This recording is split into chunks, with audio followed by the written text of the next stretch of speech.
पहाड़ पर्वत जंगल घेरा यही ऐतिह्य संपन्न बारंग अंचल बतीघर सदृश दंडायमान हो शिक्षार आलोक प्रदान करुवा पीएम श्री झुंझुनवाला विद्यापीठर वार्षिक उत्सव।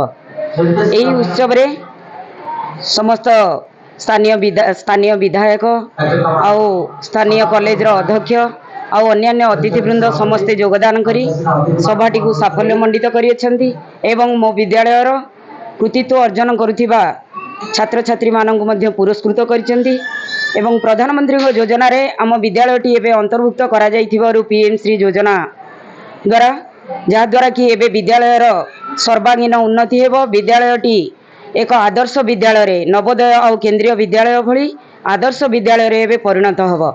प्रधानमंत्री स्कूल्स इन राइजिंग इंडिया जहाँ कि पीएम श्री योजना बोली कह जाउछि। तेणु सेथिरे स्कूलर समस्त पारिपार्श्विक परिस्थिति इंफ्रास्ट्रक्चर आउ शिक्षार मानर उन्नति क्वालिटी एजुकेशन ए सब दिगरे एबे धीरे धीरे उन्नति करिवो।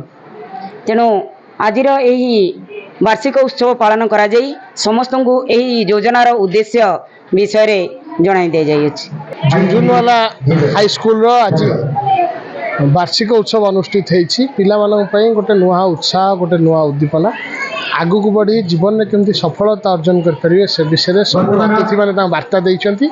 अवसर में अनुष्ठान सब छात्र छात्री मान बारंग अंचल सम्मान को आहरी अभिवृद्धि करने से गोटे गोटे गुरुत्व भूमिका रही से ठीक भाव चिन्ह रखी जदि कार्यकारी करेंगे आम अंचल सुनाम वृद्धि पाइबा सहित व्यक्तिगत जीवन में श्रीवृद्धि हम। बारंगरू शेख अब्दुल बनावंक रिपोर्ट संस्कार टीवी ओडिशा।